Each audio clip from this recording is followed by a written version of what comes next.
Thank you very much for joining us. I see more and more of us are joining. My name is Jimmy Chakacha. I'll be a moderator for the session. We are going to give a few minutes, and then I'll bring this webinar to an official start. But please feel welcome. And thank you very much for taking time to join us today for this exciting session today. And it's part of our 3 series, and in preparation for our main conference will be happening in Nairobi, Kenya, sometimes in September. So very much welcome. Thank you so much for those who are joining in. So I'm gonna mute myself, and we might start maybe at 5 minutes past 5 Nairobi time, and 5 minutes past 2 Accra time. So thank you so much for those who are joining us. Just to assure you that we've really prepared a very good session, very informative, and we'll be looking at how best do we build high-performance teams in organization, companies. Yeah, thank you very much, Diana. Much appreciated for your hellos there. All right, so feel free to write your name maybe on the chat box where you're connecting from, and 1 or 2 expectations that you hope to get from this webinar today. And our main speaker will be Oliver Tambo. We'll be giving you much information about him as we go along. So thank you for those who are joining. You see the numbers keep on increasing. Okay, so I'm gonna stay on mute, but I'll be coming on and off just to welcome those who will be coming on board. And I will be starting at 5 past 2 GMT, and 5 for those who are in Nairobi, and 2 for those in Accra. Otherwise, thank you so much. We really appreciate for you taking your time and joining us today. Okay, so let's meet in the next 3 minutes. Thank you, Sola from Sierra Leone. Diana, you're connecting from London. Oh, wow.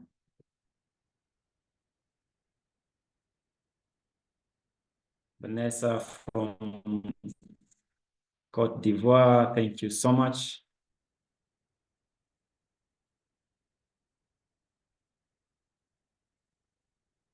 Okay, I'll be right back.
So thank you very much once again, and good morning, good afternoon, and good evening, depending on where you're joining us from.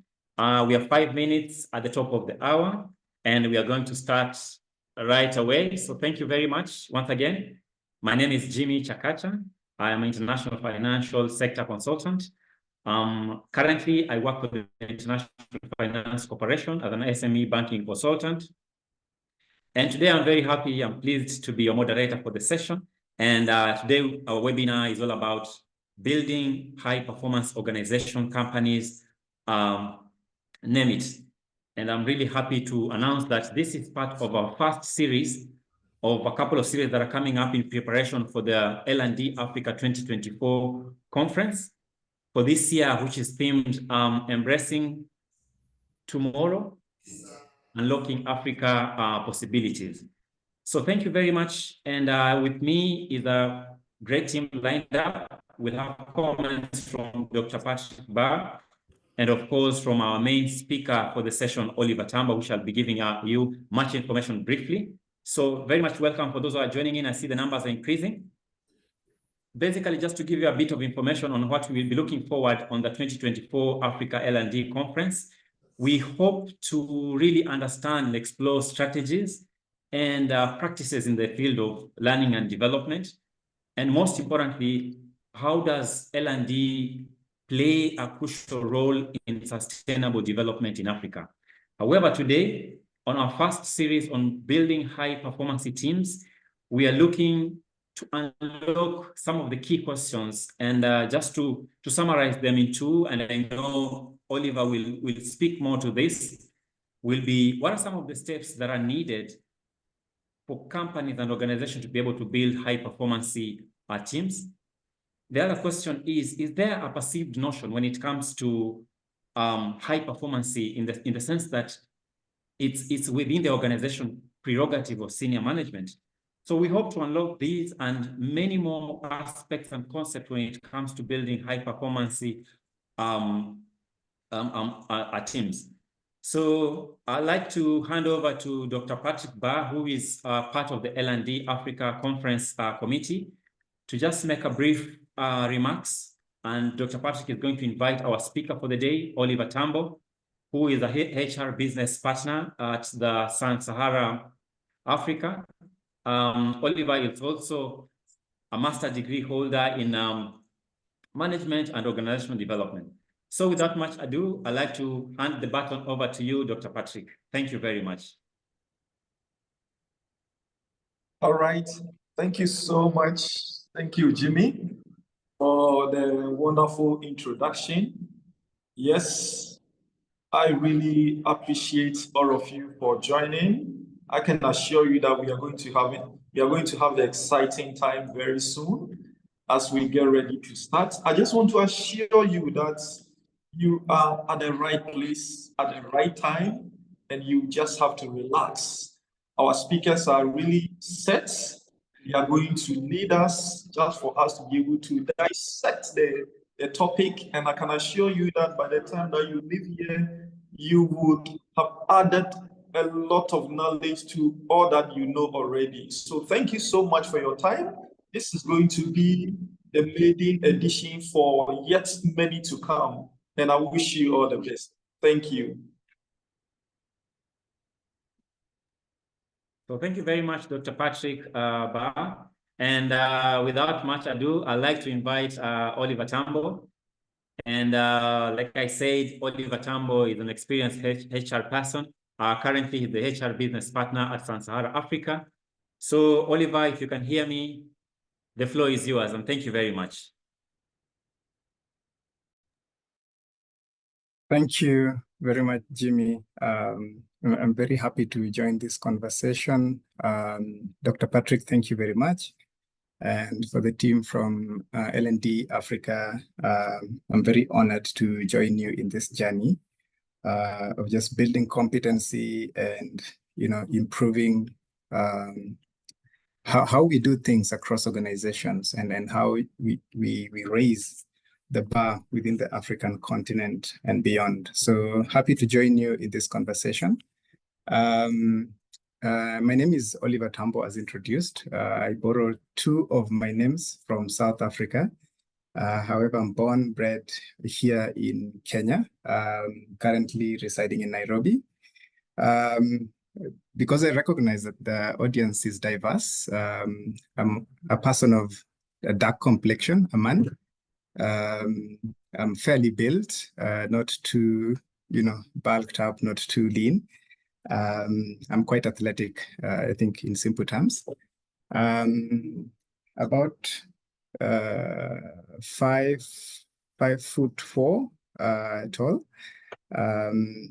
I prefer, like today, I'm in a coat, a casual white t-shirt, jeans, and I wear spectacles. So, just to be cognizant of the diversity in the space here. So that would be my definition. But for the rest, I believe once I enable my video, you should be able to see me.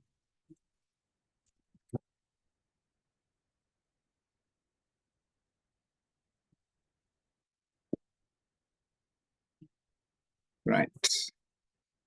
So this is me. The sun is quite bright here in Kenya today, so you might see a bit, a bit of my head too bright and a bit of a shadow on my face. But generally, this is me. I'm happy to join this conversation. I'm very passionate and enthusiastic about leadership development. I'm passionate about talent management. It's a field that I've spent quite some lengthy time in. I started my career back in 2013, 2014, primarily as a student mentee for Unilever Kenya Limited. Was working on cross-cutting projects that primarily were geared towards linking young talent to opportunities within the corporate space. So that's where I picked my passion, and I've carried it over the past 10 plus years. And I practice today as a human resource business partner here in Sub-Saharan Africa with a company called CIPLA. CIPLA is currently a global organization with a heritage from India. We manufacture and distribute pharmaceutical products with a mission of caring for life. We are very proud of this because across the different decades since 1935, we've been very vocal in the space of caring for life, availing medications that are very crucial to sustaining the lives of patients. So across the different therapies, it could be respiratory, pain, things to do with gastro, and then we're a big player in the HIV and AIDS space. So this is what we do currently. Prior to that, I worked with L'Oreal, the beauty and cosmetics company, again, still handling duties in the space of talent management, talent acquisition, and employer branding. So that's my brief background. I've taken a master's degree in organizational development, primarily, again, driven by the passion in the space of leadership and in the space of organizational design. And so that is the backdrop against which I will be talking to you. The topic today is a topic of interest, and I think executives, HR business partners, entrepreneurs, and people who are looking to achieve more are always concerned. And I think it's a topic that has been extensively explored. How do we build high performance teams? And for people who are enthusiastic about sports, you study teams and how different coaches bring in different dynamics to create excellence and high performance within the spaces where they are. It's a topic of interest. It's a topic that, of course, brings into play different variables. And I think as scientists in the social space, social psychology, I think it's a topic that really raises a lot of interest. So this will be the discussion. So again, if I go ahead and just share my screen, this will be primarily perspectives based on my experience. And I'll use a few analogies here and there, and also some concrete examples based on what I've seen over the past 10 years.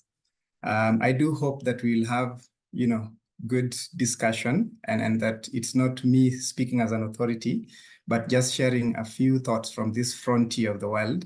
And then, of course, getting input from the different regions that we have represented in the conversation today.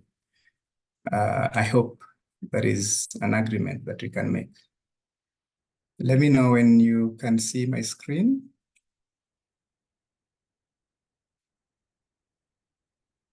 Dr. Patrick, Jimmy?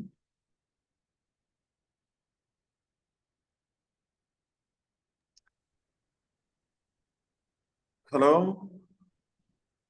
Are you able to see Hello? my screen? Yes, please. Oliver, I can see your screen, please. Great. Right, so I just prepared these talking points to aid us in this discussion. And we do know, the bee is known to be, one of those industrious insects within the insect kingdom.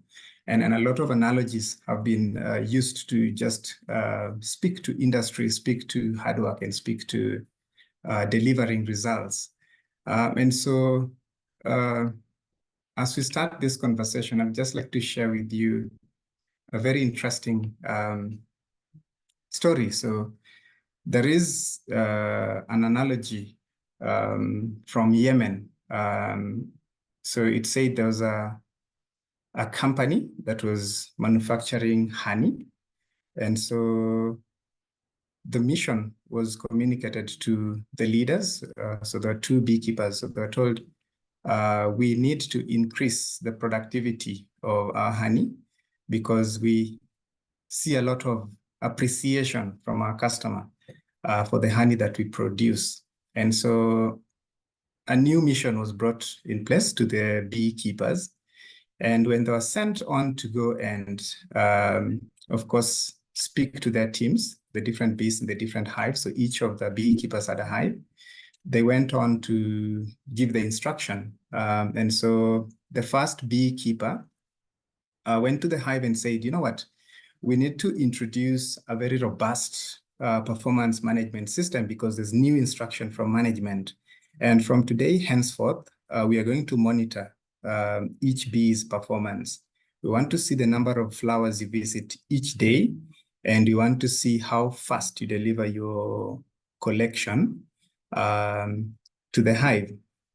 And so they created a very elaborate and invested a good amount of resource into building a system that was able to track the bees' engagement on a daily basis, how fast they move from one flower to another, and how many flowers they visited in a day.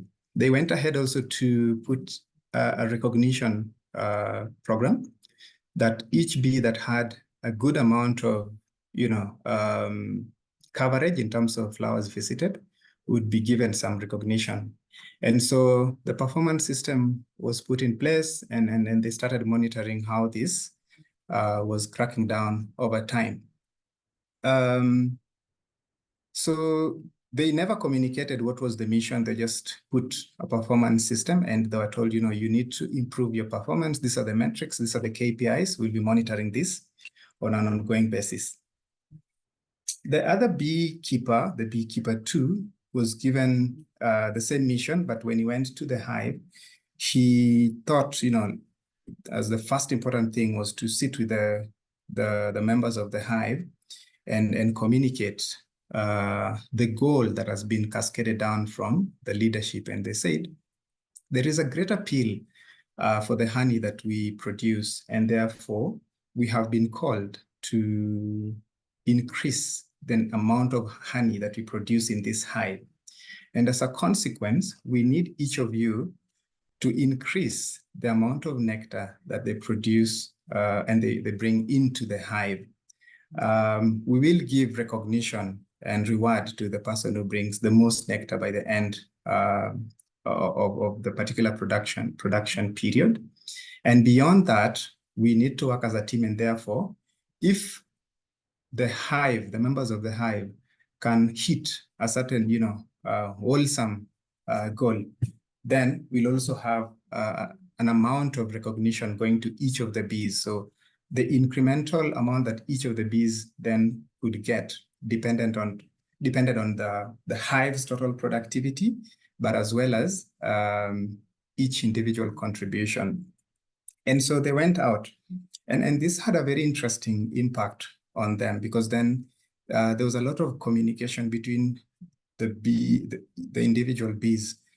When they fly out, they would even spot the highly productive flowers and speak to the others and say, I just discovered this particular area.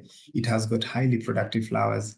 So as you fly back into the hive, please just make sure that you fill in the minimum quantity that you can bring in so that we overall increase the productivity of the hive.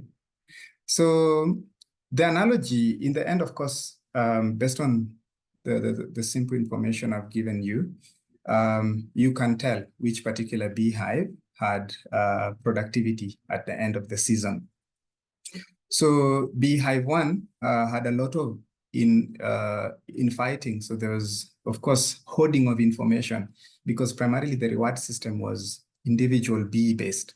And so each of the individual bee would spot a place or a region with many flowers, but because they wanted to hit their individual number of flowers they visited, they would hoard the information and therefore just make sure that they had the opportunity to fly back and have a higher hit rate above everyone else. And at the end of each productive season, when the recognition was being given to the bee that hit the most number of flowers, you'd hear a burst of disgruntlement from the beehive 1. In beehive 2, there's a lot of collaboration and there's a lot of productivity. Each of the bees was recognized because they definitely hit their target. And each time, the bee that brought in the most nectar was rewarded, you could hear chimes of happiness and support that came out of the collaboration and that achievement. So I'm hoping that my storytelling was good.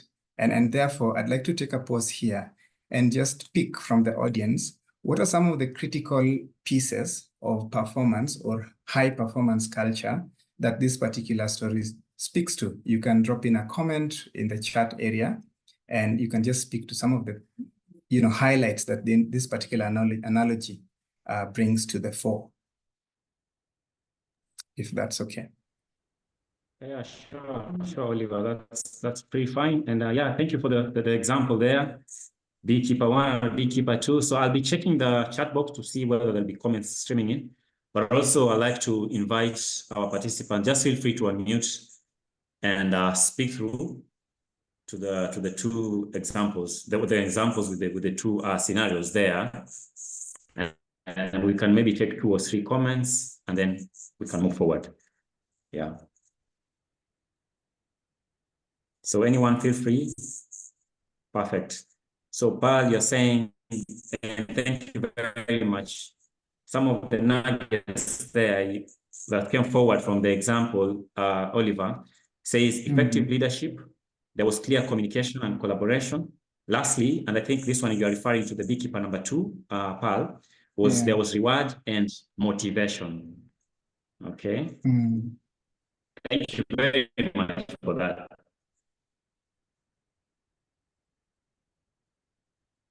Okay, let's see whether anyone can feel free to unmute. Okay. Effective leadership, clear communication, collaboration, and of course, I think the reward and motivation stands to be a big one here. Yeah, I think there was collaboration that was coming as a result of the high performance, if I may put it. Okay, Eunice, thank you. You're saying there was teamwork in the beekeeper number 2. Yeah, and of course there was collaboration. Perfect. Yeah. Great. So I'd like to hand it back over to you, Oliver. Great. Thank you. Thank you very much. Yeah, so I think this then introduces certain key fundamental principles that we'll be speaking about today from high performance engagement. And a lot more similarity actually does come out within the organization system. And perhaps even heavier, at a heavier level than this particular analogy even speaks to. So primarily, this is going to be the basis of what we are exploring today from a performance management. Most of my thoughts today will come from Steve Bluen. He's written a book on talent management in emerging markets, and he speaks a lot on the different frontiers of management and how high performance comes about. So there's a key thought that he puts across in his book, and he says organizations that give meaningful feedback at least once a week do better. Organizations that give meaningful feedback at least once a week do better. And performance management is about feedback. I have a boss who used to say feedback is breakfast for champions. And it's an underpinning principle around performance management. And there's also a thought around performance or feedback that sometimes feedback imbues with awe. It almost feels that you're in the presence of godliness when you give it or when you receive it. There's almost a feeling that you're in the presence of deity when you're being given feedback or when you're giving it. And so most of the time, there's either a discomfort or excitement that's associated with feedback. And so performance management system has to take cognizance of this. Now, just to speak to the next phase as we proceed in this conversation, there are certain key elements or dichotomies that come around in the way we think about creating high-performance team. Most of the time, performance management is assumed to be performance appraisal, that you need to review your teams, you need to check how they're doing. And less is given to the ecosystem around creating high-performing teams. There's a lot of things that surround this process. And I think I'll be speaking to the HR function. Most of the time, there's a unilateral view into processes. We think of, talent acquisition as a distinct, isolated process that is separate from a talent management process as a distinct, isolated process with its own process mapping, with its own policies. And you think of reward system and compensation and benefits as a distinct and unique process with its own, policies, processes, and structures. Now, unfortunately, that unilateral way of looking at things doesn't necessarily reflect the reality of the landscape within the organization system or the organization structure. And therefore, the call out here is just to begin looking at the integrated nature of the systems that we cascade for performance management. They are a lot more integrated than we think. And performance management is an end-to-end process. It starts from performance planning all the way to reviewing of results and allocation of rewards, when performance appraisal is more the evaluation of outcomes. And so the call out here is that performance is more than just ability and motivation. It's a heavier packed process. And if you're looking to build a high-performing team, it's important that you think of this as an end-to-end process. So probably just move to the next thought before we take a pause. So there are certain contextual environments within which building of high-performance team exists. So at the end of the day, I think the first fundamental context is that high-performance teams or the definition of organizations, it has to take the fact that at the bottom line lies people. It's a human process. It's a process that evaluates people, and therefore these people must be seen as human beings. And I think that brings the complexities or even the beauties of it, because when you're evaluating people, they themselves have got a certain structure or composure or creation that is very important to take attention to.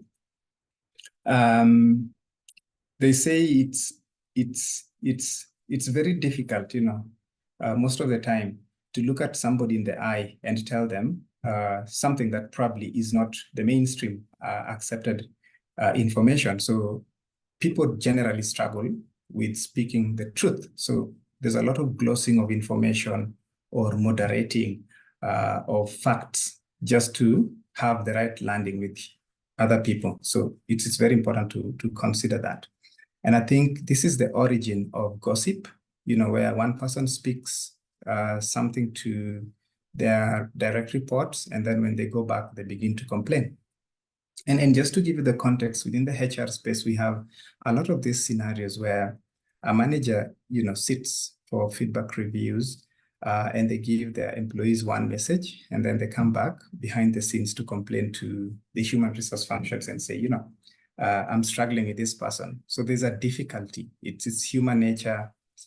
Feedback is difficult to give. And the processes of building high performance team must pay attention to this particular aspect. The other thing that I've seen a lot over the past 10 years is the confusion between organizational goals and job descriptions. And the ideal definition of good performance system, or the basis for building good performance team, as seen in the story or the analogy that we used at the beginning, is that everything begins from the agenda of the organization. So to have a good system, we must be at a constant awareness of where is the organization going. It needs to be extremely clear. It needs to be emotionally bought into, and it needs to be coherent enough for people to understand. So the job descriptions do exist, and they are a basis for defining what a function does. However, the organizational goals are the origin, they're the baseline upon which we build performance systems. I don't know whether that emphasis is heavy enough.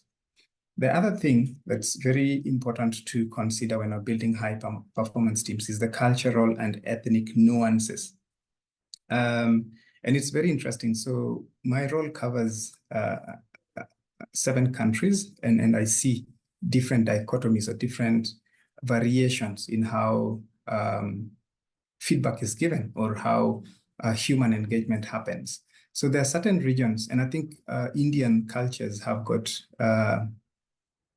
a very structured system in which giving feedback or how do you call it? Challenging feedback or challenging directives to leadership is heavily frowned upon. And so instructions that come from management or someone with a higher power position are generally accepted. So on a rare occasion, do you get a pushback? In Chinese culture, you get that feedback is given in group environments. So if I'm going to give constructive feedback to my team, then I'll tell them, you people are performing in this manner, and this is the areas that you need to improve, without necessarily singling out an individual to say, this is where you're doing well, this is where you need to build. So there are cultural and ethnic nuances that color our performance management systems.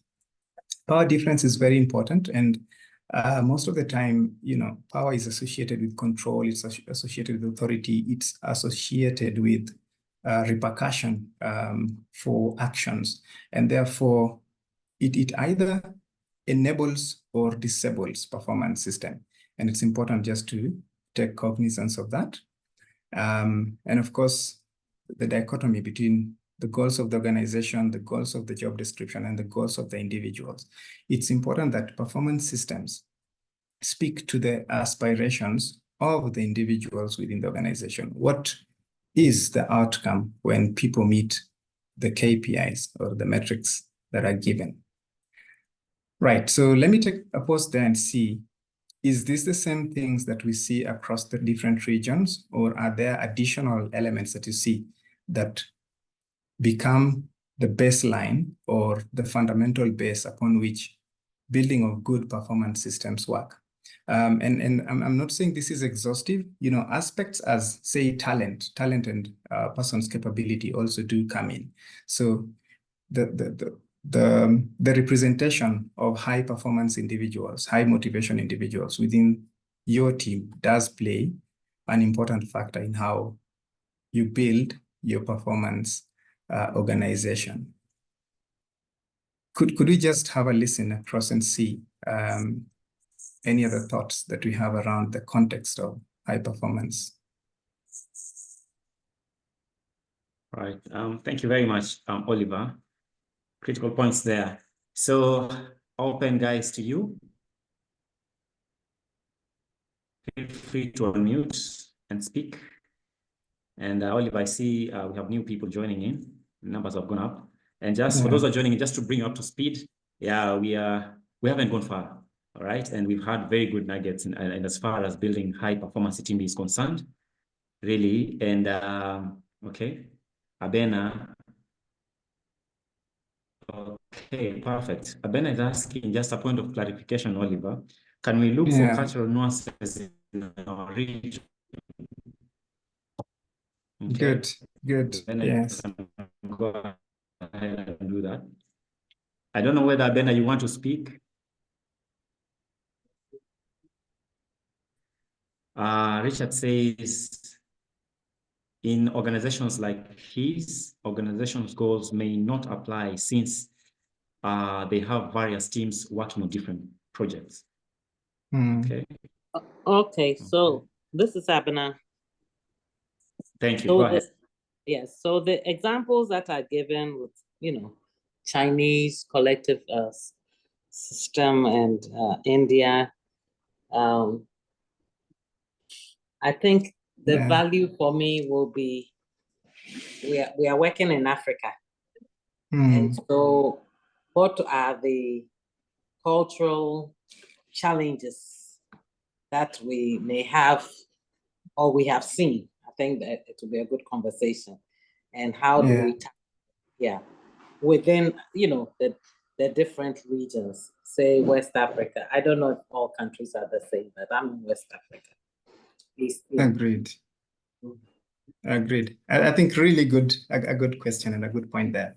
I'll give you an example that just crossed my mind. When I was doing my MBA, there's a study that we looked at that characterized Kenya particularly as having a very high humor orientation. So Kenya is known to be a country that trends a lot of memes and a lot of tweets that generally either humor leaders or humor structures, or just humor the complexities that we see within the nation. And so the call out was that for any systems or any business pitches or any business conversation, for a right landing, it's just important to use a bit of humor to diffuse the intensity of the moment.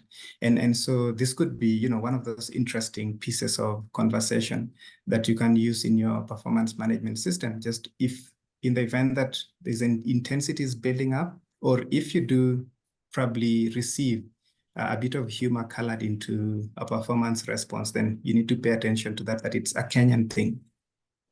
The other thing that was interesting to see was also on the personality orientation across, and we're doing at we're doing the Myers-Briggs, and one of the critical elements that we looked at was on conscientiousness, the ability to follow through instruction to the latter and just stick to the specification of what you're required to do. And for Kenyans, if you say 8 o'clock, it could mean 8:05 a.m. or 8:10, a.m. And therefore, you'll see this in a lot more different spaces. So if, say, the deadline was to be 9 p.m. or 9 a.m., then you'd get, someone totally okay with a submission that comes at 9:15 or 9:30. Like, there's that. In fact, the critical case that was given was that Volkswagen wanted to set up a factory here in Kenya. And one of the issues that led them to not set up the factory here and move somewhere else was that fear that, if the measurement for a particular part needed to be 10 centimeter, there was a possibility a Kenyan could be okay with, 10.1 or 10 point.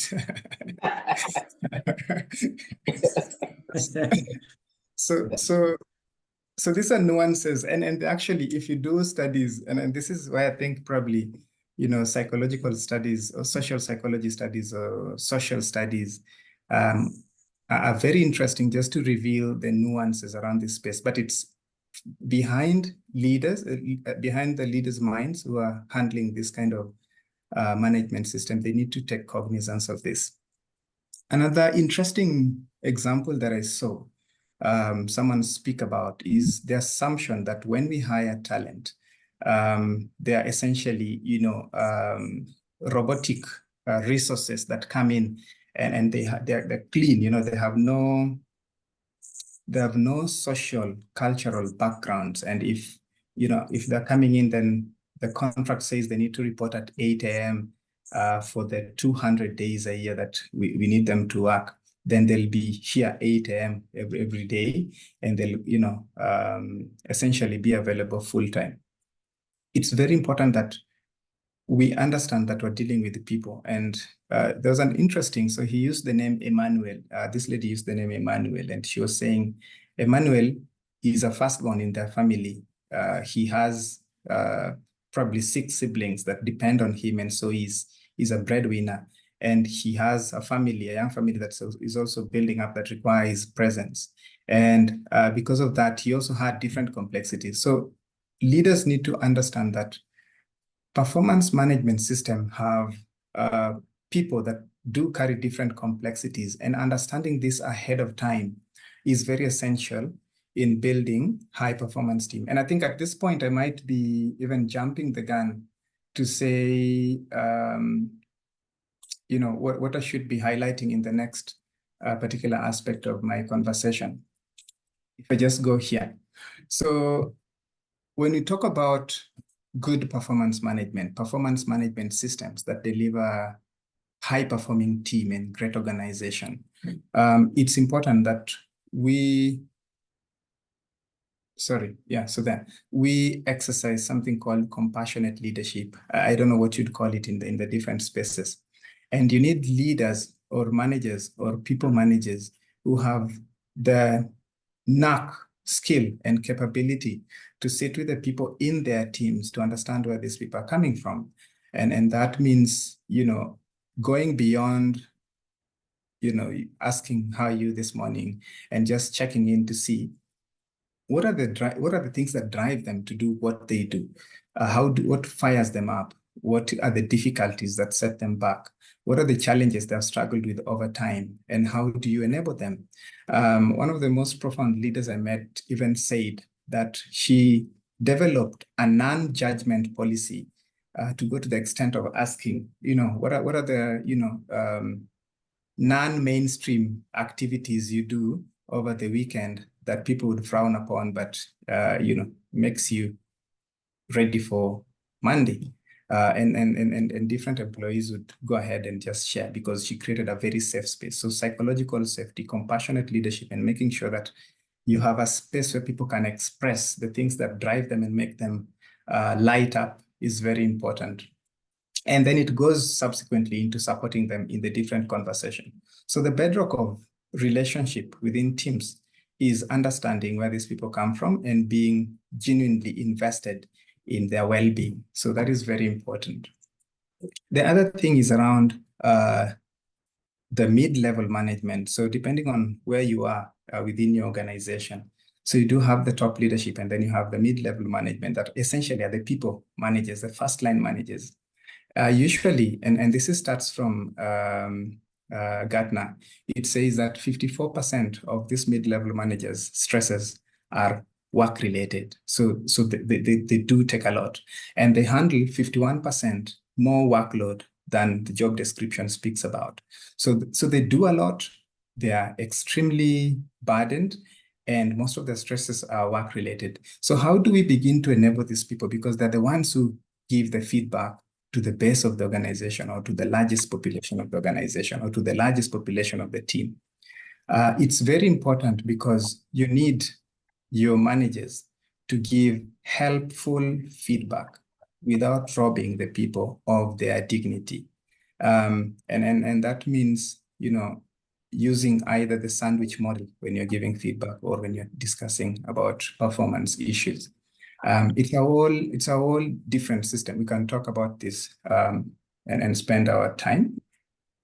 There's also the element of training, because what I've seen across the years is we assume that, when we put somebody to a people leadership position, they automatically understand how performance reviews work, how performance management works. And this is speaking to, end to end of the process.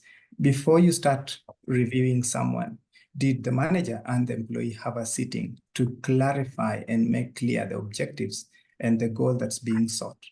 Once that was defined, and if it was defined, have they had informal conversation along the way? Because it's also one thing to give feedback, and it's another thing to surprise people with, you did not perform. I've been monitoring you and noting down the areas of your failure in my black book, and I'm here. It's performance review time 6 months later, and I want to show you didn't do your work. So there is that clarification that's necessary, proper goal setting. Lawrence! Sorry, Ruth, you want to mute, please? Sorry, Oliver, proceed.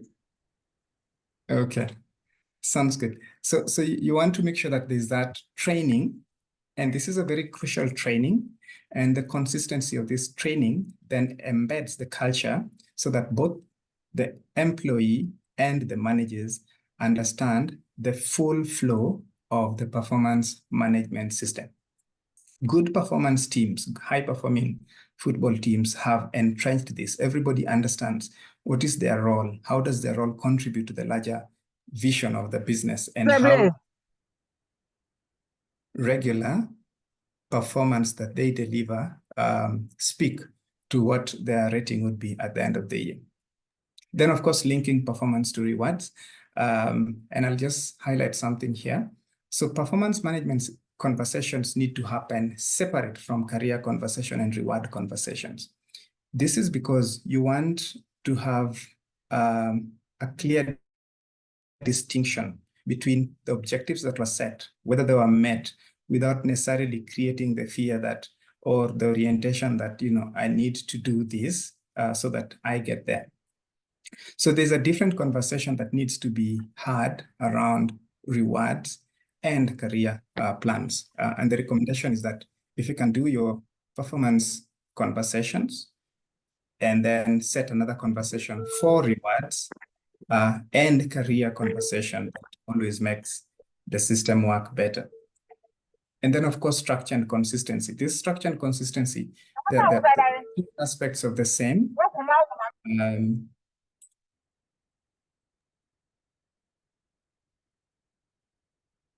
I think Ruth is on the move. Muted. A microphone keeps unmuting, yeah. So the structure is to help systematize the process, because, we're human beings and we need to make use of technology to enable some of these things that we do. So it's around, mapping the full year and how the performance management needs to work ahead of time and having everybody understand and creating prompts. So one of the things that I've seen work best for a lot of organizations is even institutionalizing quarterly feedback or monthly feedback programs that then bring the mid-level managers that we say that 51% of the time overloaded with work and are always competing for time, to a sitting where they can, intentionally speak to their direct reports and give feedback. So it's very important to have a structure that works and it's consistent and cyclical, and therefore that then delivers the robustness of the culture of performance management. I think at this point, I might just respond to a few questions that were raised.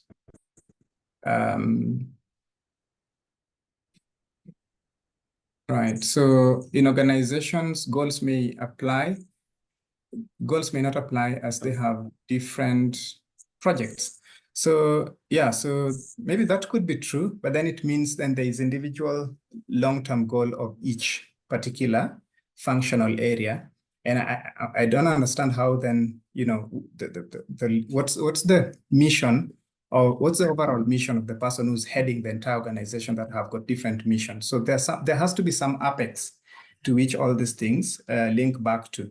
And it's just important to create that, larger view. I'll give you a good example, and maybe this could explain a bit. In the organization that I work with, the ultimate goal is to make a certain revenue number, let's say 20. Now, this 20 has got, if you understand the P&L, or if you understand how budgets are built, then it cracks down into either cost-saving measure or revenue generation measures, or donor funding measures, or crowdsourcing campaigns, etc.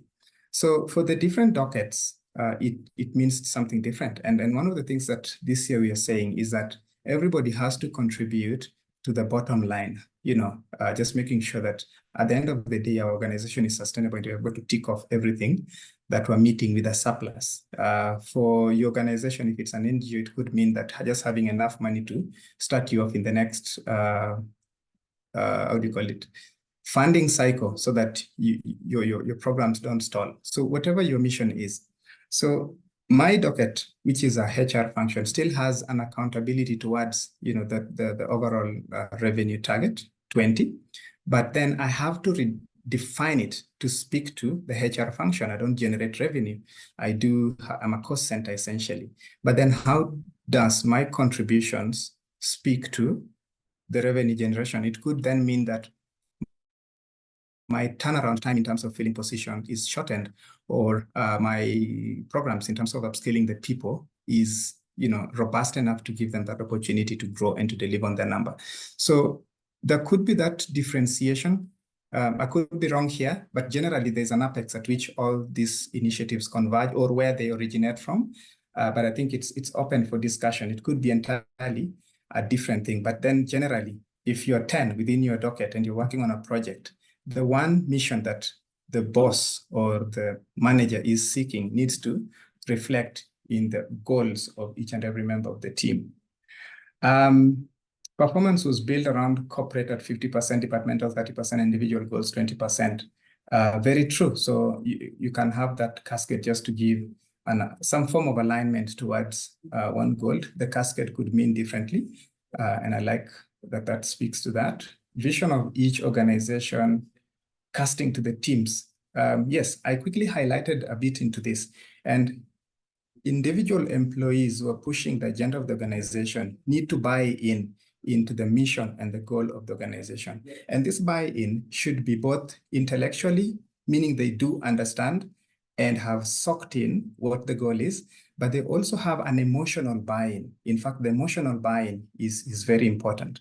And this is what creates a space where everybody does beyond the job description and goes above and beyond in terms of the time allocation.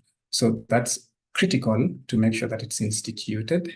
You do it by how you communicate, you do it by how the leadership itself buys in and chimes around the goal, and just making sure that there's consistent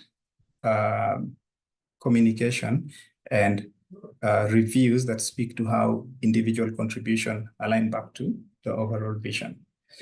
The difference between key responsibility areas and key performance indicator with clear examples. So responsibility areas are the general, the large chunk objectives that you need to achieve. So it could be, for me, a good example would be improve the employer brand across the region, or it could be improve employee engagement score of the organization, or improve the learning coverage of the organization, or upskill, the general competency of the team members, or improve the leadership and feedback culture within the organization. That's a key responsibility area. It's the wider space within which your KPIs then fall. So key performance indicators are then the critical metrics that then speak to the key responsibility area. And a good example would be improving the learning say for example, improve the competency score or improve the employer brand, then I do have within that particular metrics that I have to track. One is the ranking of the organization within the different employer ranking organizations. The other would be student engagements, just making sure that the interaction with student within the year probably at a minimum of 5,000 students, or just ensuring that the communication within the various platforms, both internally and externally, around the employer value proposition hit a certain number. So those ones are the KPIs. So they're the scorecard within which when you hit 100%, then you're able to achieve the full score of your key responsibility areas. Yeah, so again, let me take a pause there to gather just a few breaths and hear some of your opinions in terms of how this lands with you. Jimmy?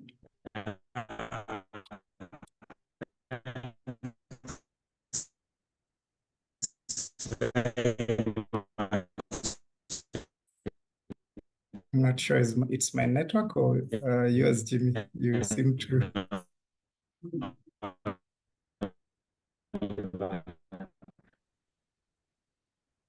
Yeah, Victoria's comment on their performance being around.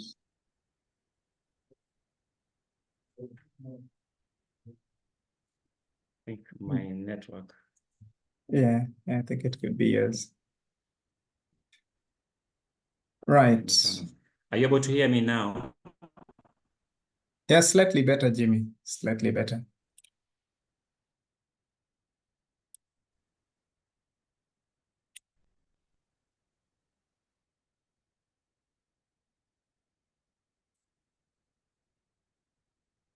Okay. So as we see that Jimmy does have a bit of a network issue, then I'll just quickly probably jump into the next piece. So a very critical aspect here is to keep performance management simple, and performance management system simple. It needs to be easy to understand. My network dropped. Okay. I just jumped into the next conversation, but please go ahead.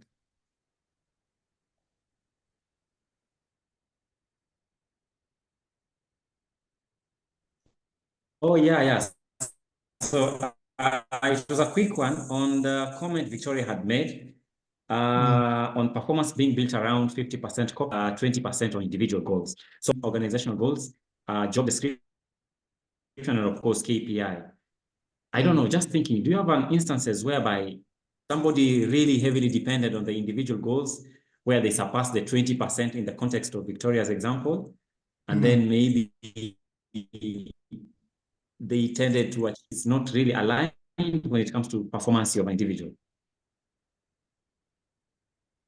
So if I'm getting you right, because the 50, 30, 20 cascade would speak to the weightage of the overall business goal that, say, your function carries. I'll give you an example.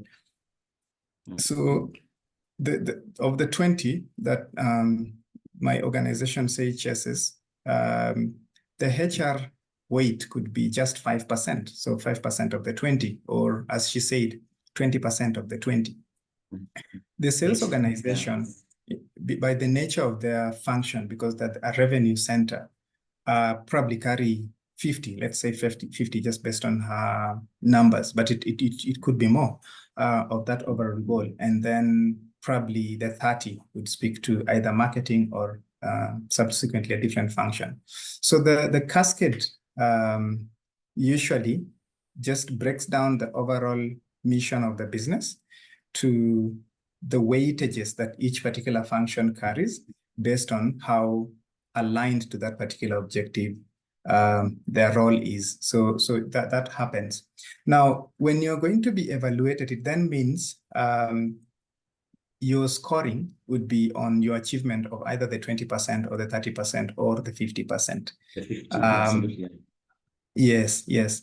And that's then how it cracks. But again, within your own, usually how a good rating system works is when you're doing the goal setting, and I think probably just to have this particular slide in the interest of time, have this particular slide in view. So in a performance management system, you have performance planning. So you have Manchester United defining that this is the level of performance we're going to achieve. So you should be able to play continuously for 90 hours, or you should be able to score 97% on target, or be able to pass a certain number of maneuvers. So these are the KPIs that then speak to the overall performance expectation. And I do know, like nowadays, there's a lot of big data and analytics that have been introduced even within the football teams. We do know that data is the fundamental oil that then speaks to how organizations perform. So planning is very important, and planning speaks to the definition of the KPIs and the key responsibility areas. And it needs to speak to what the organization is chasing, not people's job descriptions. So whatever you're planning needs to speak to the team goal or the project goal or the organizational goal. Planning is like sharpening the axe before you start cutting down the tree. It is a very crucial element. The goals need to be smart. And this is where most leaders struggle. Most organizations that also go through lawsuits, this is usually the beginning of the problem, because then people say, I didn't know what the expectation. So when I was being reviewed, I was not being reviewed on anything that was clear. So this is a fundamental failure in most organizations. Now, performance implementation also speaks to the rigor, the consistency, and the structure in evaluating how people are tracking on the KPIs and the key responsibility areas that they are hitting. So today, I know the old system of 1 performance evaluation and 2 performance evaluation is becoming a system that's redundant. Most employees, younger employees, most organizations are moving towards continuous, meaningful conversations. So it's the cadence of check-in meetings where manager and employee check on the tracking of key responsibility areas and KPIs on a consistent basis. No one wants to be surprised 6 months later that, you didn't do well. You've been lagging behind. So leadership is also scored on how best they manage performance, and good coaches, good leaders do this. The results assessment, it's essentially an affirmation of the beauty of execution of both the planning and the tracking. It should be a very simple conversation. It's merely saying, yes, we hit our objectives, or no, we did not hit our objectives, because then it informs what happens next. Is it an exit? Is it a promotion? Is it a performance improvement plan?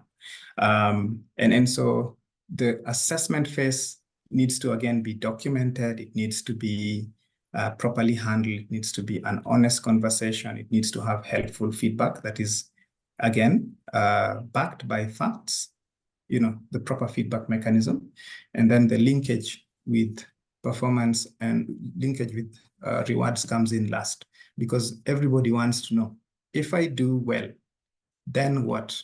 And so the extent and the excellence with which this linkage is achieved is very important in a proper high-performance team building process. So the rule of the thumb is just to keep it simple, keep it extremely simple. Everybody understands, the metrics are clear, and the rewards are clear, and that the system allows for continuous check-in.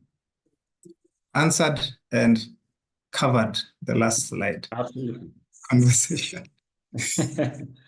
Yeah, please proceed. There's a question from Units, but I think we'll take it once you proceed.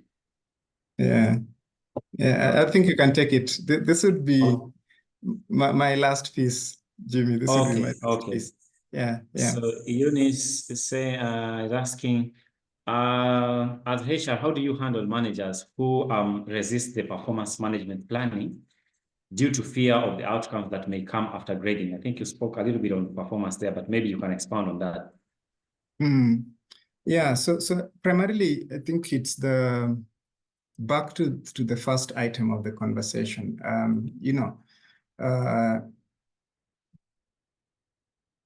Making sure that this context is factored in from a strategy point of view, because I mean HR or functions, their primary objective is to build strategies that deliver their ambition.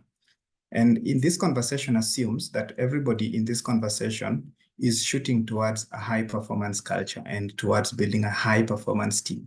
And we're saying, please take note that you have people. The team is a team of people, unless you have robots and computers. That could be different. We might be talking of system upgrades and software improvements, but so long as it's a people-driven high performance team, it's important to really link with them and understand where they're coming from.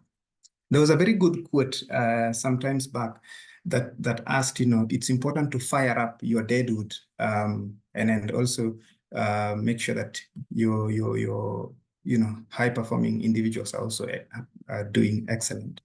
And it sparked a question in my head, like, how do you fire up deadwood? It means you have sufficient amount of I'm not sure what the opposite of deadwood is, but you have a sufficient amount of highly flammable wood that would essentially just burn the deadwood and get the flame going. So there's a piece of critical minimum in terms of the talent population in the team. Very important that you have. Then just make sure that you have that particular aspect of understanding where each person is coming from factored in. The other important aspect is on training, capacity building. And we do know that, the human mind has got affinity for new information and for learning. And so if you can create the consistency and define the metrics in terms of how your organization is a learning organization, which is a different topic to explore altogether, but it needs to be able to enable, managers to have the appetite to do proper management within their teams, because they will then understand the why behind proper performance management and the why behind high performing team. Everybody, like we said, at the end of the day, wants to know when we do better, what happens. So if that linkage of rewards speaks to the why they need to do it, and then the training enables them to have this conversation. And there's a topic around handling difficult conversation, giving feedback, documentation of performance conversation, and even just enablement and coaching approach to feedback. These are topics that then give managers the ease and the convenience and the comfort of having these sittings. Otherwise, when someone doesn't know, the other thing is just to fear the unknown. And so that's where the problem comes. If you know the allegory of the cave, it would speak well to this.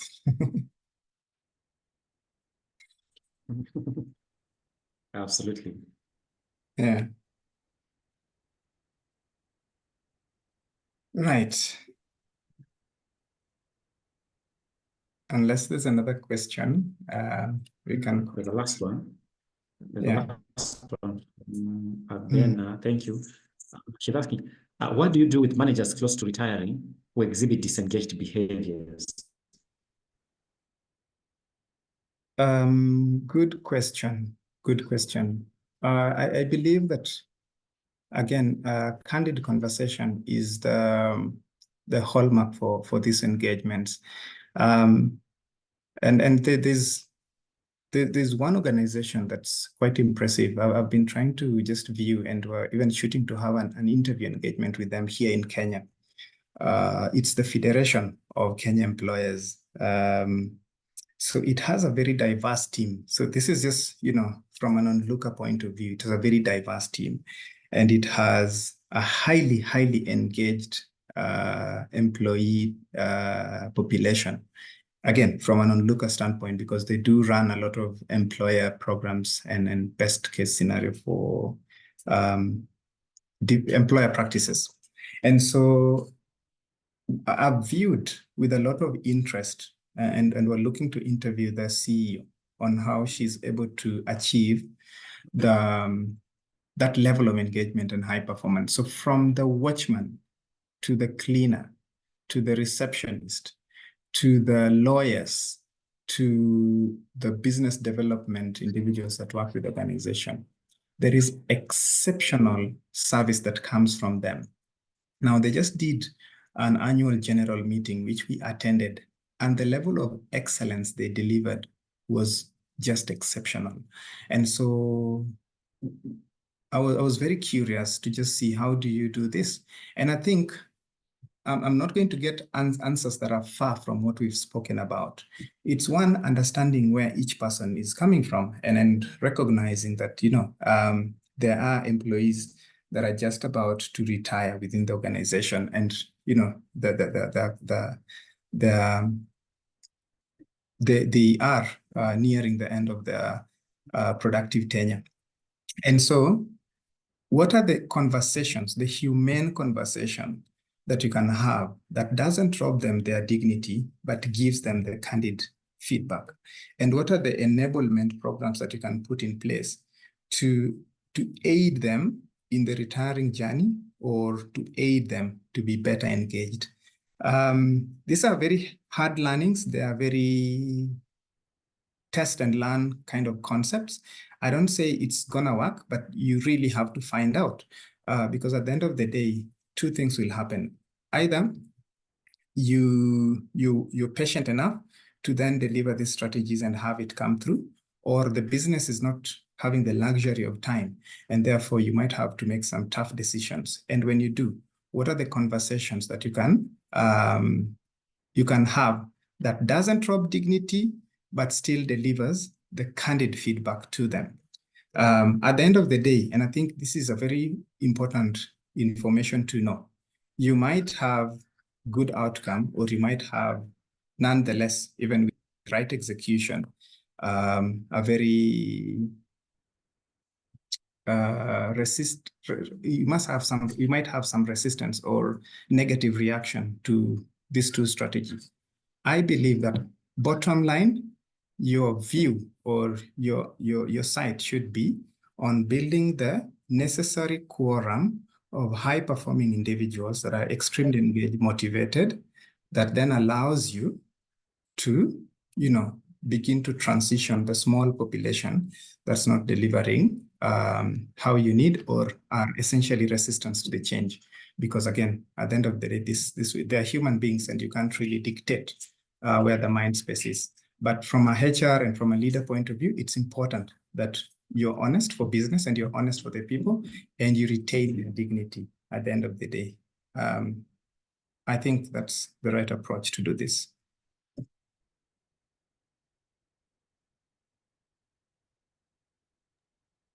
Yeah, thank you very much, Olive. I think we've been able to speak to Abena on that last question. I don't see any other questions from my end, unless there's anyone who wants to unmute and maybe ask a question. I'll hand it back to you for your closing, I think, slides.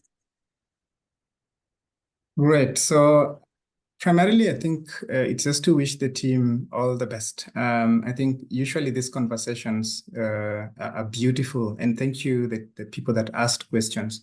At the end of the day, it's also, the provocation that comes with how you're looking at, your complexities. And thank you for sharing some of those thoughts, because it enables me also to see beyond my experience, and then begin to crack around some of these thoughts. I'm very honored to have been the guiding voice for this particular topic of interest, and I hope that I have provoked you enough to also begin thinking. Dealing with human beings, it's an honorable call, and it comes with a lot of expectation from us people leaders, and then people who deliver these systems. And I think for Africa, it also means just beginning to build the conversations that then enable the region to grow in terms of the population of highly competent and highly enabled leaders. And I'm proud to be part of this. Thank you very much, Jimmy, for creating this forum. I'm really proud of it because the critical minimum is growing with every new lesson that you deliver to the population. And together we become enriched and become better to handle the different responsibilities. I'm honored, Dr. Patrick, to have shared this particular conversation with you. My dream is to also do a PhD and have some qualification that then gives me the authority to speak, but honored to have shared this platform with you as well. Thank you very much, Tim, and all the very best in your endeavors. Much appreciated, Oliver. We really appreciate, and there's so much I want to believe we have learned, and as much as I've learned also, the three things I'm taking away: compassionate leadership, the convergency between organizational goals and JDs and KPIs. But most importantly, I think I'm going to change my breakfast diet to feedback only. Yeah. So, yeah. So thank you very much. One last comment from Diana. Thank you. And Diana says you have really provoked us, and that Diana, you are happy, particularly happy, touched on the regular conversation, which manager seemed never to have to do so. So thank you very much, everyone who was able to make some time and converge here for us to exchange ideas. The Learning and Development Secretariat who've been able to put all this together. Thank you very much. And without much ado, I'd like to bring this session to a close, unless maybe Dr. Patrick, you have any closing remarks. Otherwise, thank you very much, everyone, and have a good evening.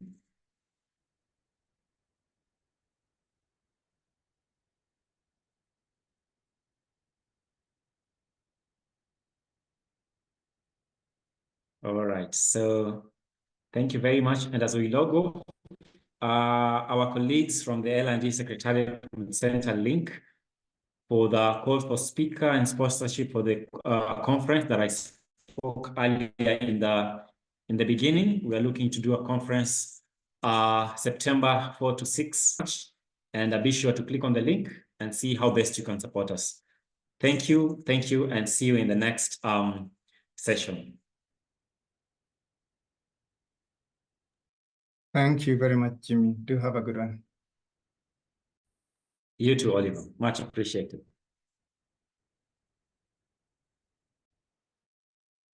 Great job, Jimmy and Oliver. Thank you, Diana. Thank you so much. See you in Nairobi. Yes, see you in Nairobi. Please, all of you join. We all are going to Nairobi. Thank you. Yes. Thank you. Thank you very much, Oliver. Thank you. Oliver, this is Tony, by the way. You're welcome. You're welcome. Yes, I figured your voice for sure, Tony.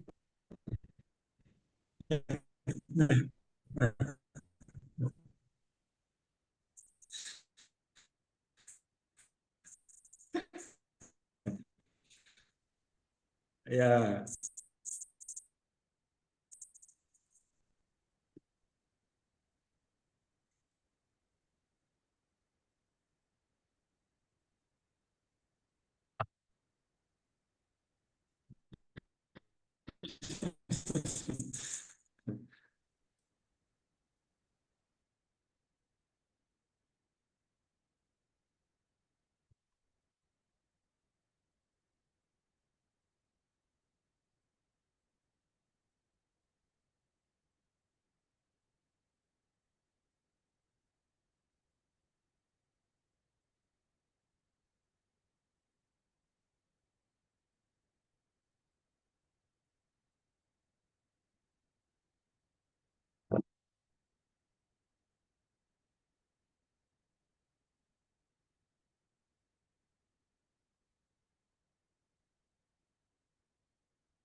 Good afternoon. One comment to Krana Kenya. Hey. Good afternoon.